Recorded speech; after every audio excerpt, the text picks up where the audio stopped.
recette, ça va être un smoothie ananas fruit de la passion. C'est parti pour la recette. Donc pour réaliser ce smoothie, il vous faudra un blender.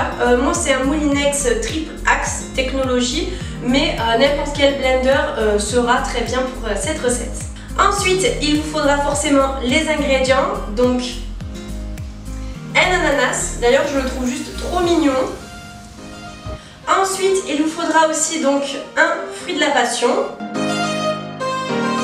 Et pour finir, il vous faudra donc du lait. Vous pouvez prendre du lait demi-écrémé, du lait de soja, du lait d'amande, vraiment c'est selon vos préférences à vous.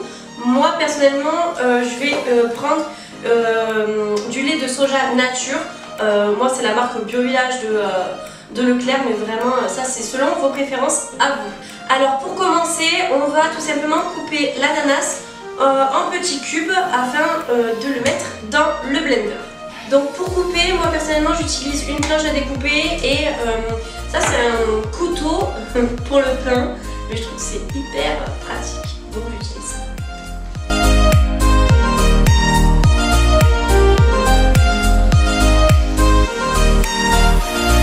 Donc voilà, vous avez vu, j'ai mes 3 tranches, j'ai bien coupé les contours, etc. Maintenant je vais les couper en cubes et donc les mettre dans l'appareil à smoothie.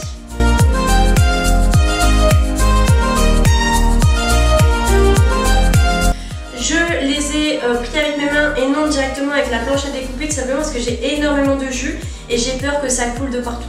Donc voilà, après si vous n'avez pas beaucoup de jus, faites avec la planche découpée directement, mais là j'ai vraiment énormément de jus. Maintenant on va passer au découpage donc, du fruit de la passion. Donc pour le fruit de la passion, c'est très simple, on le coupe en deux.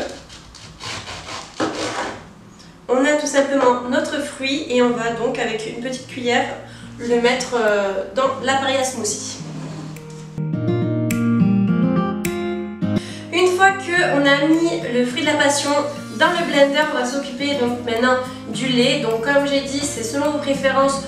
Moi personnellement, ça va être, comme j'ai dit tout à l'heure, du lait de soja. Alors on va remplir sur 1/8. Moi je me sers d'un doseur, c'est plus pratique pour moi, pour éviter d'en mettre trop. Et donc on va le rajouter à la préparation. Moi, pour ma petite touche personnelle, vu que je n'achète plus du tout du sucre en poudre, je vais plutôt mettre soit du miel, soit du sirop d'agave. Donc ça encore une fois, c'est selon vos préférences à vous. Donc aujourd'hui, je vais mettre du sirop d'agave. Donc j'utilise celui-ci, mais autant des fois j'utilise aussi celui-ci, donc là il n'y en a plus. Voilà, moi je suis à fond sur le sirop d'agave, voilà, ça remplace vraiment le sucre en poudre dans tout, dans les thés, dans les préparations, les gâteaux, etc. Et donc là je vais mettre celui-ci.